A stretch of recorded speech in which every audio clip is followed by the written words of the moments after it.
नमस्कार। आज के व्याख्यान में हम द्वितीय वर्ष कला के द्वितीय प्रश्न पत्र नाटक एवं एकांकी के अंतर्गत एकांकी विधा के भेदों और उपभेदों का अध्ययन करेंगे। आधुनिक काल में हिंदी साहित्य में अभिव्यक्ति के अनेक भेद हो गए हैं। यही कारण है कि हिंदी की एक एक विधा के अंतर्गत अनेक उपविधाएं विकसित हो रही हैं। एकांकी विधा भी इस तथ्य का अपवाद नहीं है।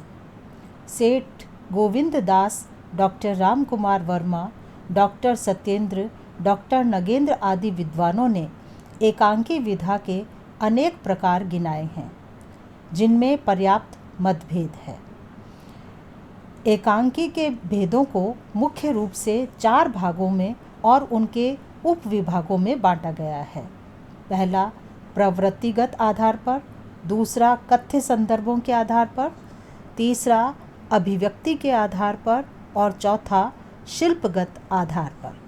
तो सबसे पहले हम अध्ययन करेंगे प्रवृत्तिगत आधार पर। समस्यात्मक एकांकी। भुवनेश्वर प्रसाद एवं लक्ष्मी नारायण मिश्र के एकांकी इस श्रेणी के हैं। इस प्रकार के एकांकी में जीवन की समस्या को आधार बनाकर लेखक अपना दृष्टिकोण प्रस्तुत करता है।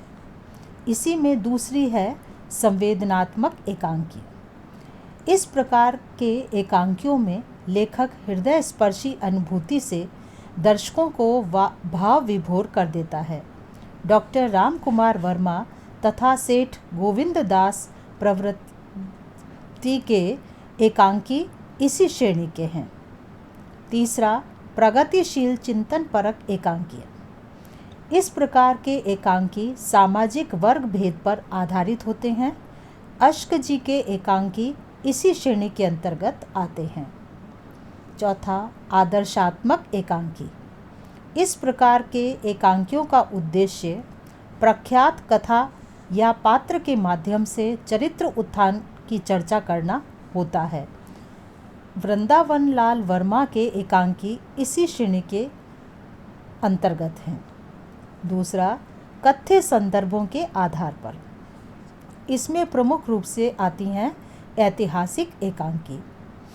ऐतिहासिक विषयों एवं घटनाओं पर आधारित एकांकियों के माध्यम से एकांकीकार किसी काल विशेष के संदर्भ में जीवन की अनुभूतियों एवं सार्वभौमिक सत्य को प्रकट करता है। सफल एकांकीकार कल्पना और इतिहास में संतुलन बिठाकर ही सफल ऐतिहासिक एकांकी की रचना कर पाता है। हरि कृष्ण प्रेमी का राखी एकांकी इसी प्रकार का है। दूसरी पौराणिक एकांकी। पौराणिक एवं धार्मिक विषयों को आधार बनाकर जिन एकांकियों की रचना होती है उन्हें पौराणिक एकांकी कहते हैं। पौराणिक आख्यानों को युगीन संदर्भों में प्रस्तुत कर एकांकीकार अपने रचनात्मक व्यक्तित्व का परिचय देते हैं।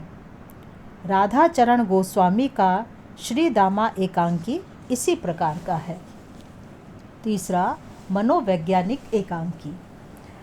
अधिकांशतः एकांकियों में मनोविश्लेषण तथा मनोविज्ञान के सहारे मानव मन की विभिन्न प्रवृत्तियों एवं कुंठाओं का चित्रण करना सुगम हो गया है। पहले के एकांकी जनजीवन की बाह्य समस्याओं और परिस्थितियों को चित्रित करते थे, किंतु आजकल के एकांकी आंतरिक जगत के उद्घाटन एवं मनोभावों का आकलन प्रस्तुत करते हैं। इसी में चौथा सामाजिक एकांकी। सामाजिक एकांकियों में सामाजिक समस्याओं, विकृतियों, रूढ़ियों एवं परंपराओं को आधार बनाया जाता है। इस प्रकार एकांकियों में मध्यम वर्ग की समस्याओं, पारिवारिक जीवन के संबंध की विभिन्न परिस्थितियों, आधुनिक शिक्षा पद्धति की विकृतियों, शोषण आदि के अनेक दृष्टिकोणों से उन्हें प्रस्तुत किया जाता है। पांचवी है राजनीतिक एकांकी।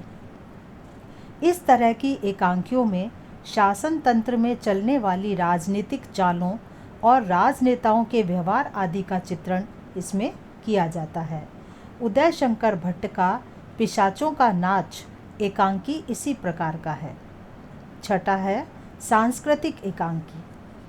वर्तमान समय में कुछ एकांकी इस प्रकार के भी रचे जा रहे हैं जिनमें हमारे सांस्कृतिक तत्वों को दर्शाया जा रहा है। वैसे पौराणिक तथा ऐतिहासिक एकांकियों में भी संस्कृति से संबंधित तत्व विद्यमान रहते हैं। सेठ गोविंद दास तथा डॉक्टर राम कुमार वर्मा आदि के कुछ एकांकी इसी श्रेणी के अंतर्गत आते हैं। इसी में सातवां वैज्ञानिक एकांकी। वर्तमान समय में वैज्ञानिक आविष्कारों को आधार बनाकर एकांकी रचे जा रहे हैं। विनोद रस्तोगी का मंगल मानव मशीन तथा राम कुमार वर्मा का चंद्रलोक में पहला यात्री इस तरह के एकांकी हैं। तीसरा है अभिव्यक्ति के आधार पर। अभिव्यक्ति के आधार पर एकांकियों में पहली है हास्य प्रधान एकांकी। इस प्रकार के एकांकियों में सामाजिक अंधविश्वासों, बाह्य आडंबर, कृत्रिमता, असंगति, खोखलेपन आदि को व्यंग के आधार पर प्रस्तुत किया जाता है। हरिशंकर परसाई का चिड़ियाघर एकांकी इसके अंतर्गत आता है। दूसरा गीतात्मक एकांकी। जिन एकांकियों की रचना पद्य में होती है और सभी संवाद पद्य में होते हैं उन्हें गीतात्मक या काव्य एकांकी कहते हैं। हरि कृष्ण प्रेमी ने इस प्रकार के एकांकी लिखे हैं। तीसरा प्रतीकात्मक एकांकी।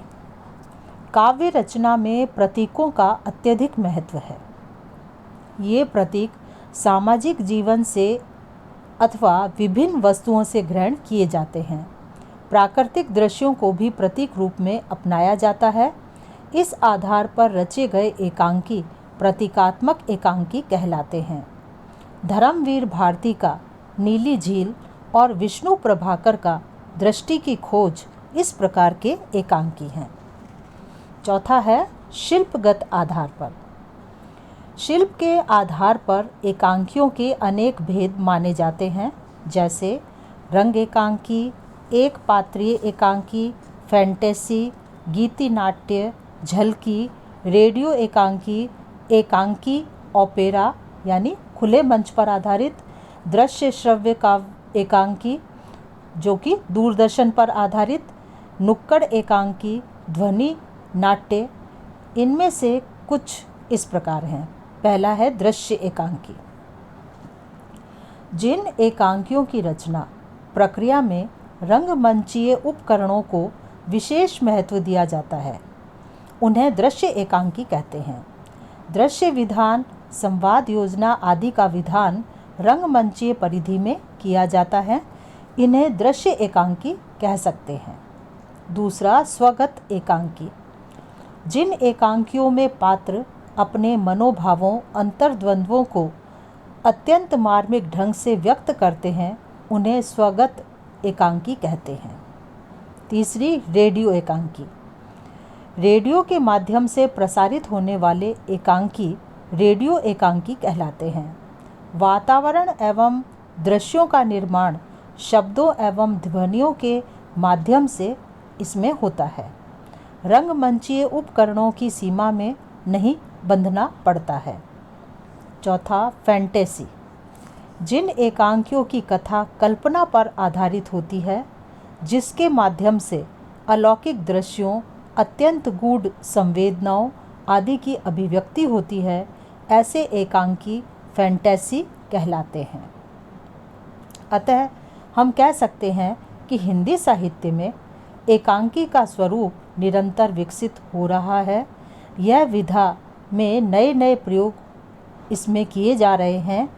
इसी कारण एकांकी के अनेक भेद और उपभेद प्रचलित हो रहे हैं। धन्यवाद।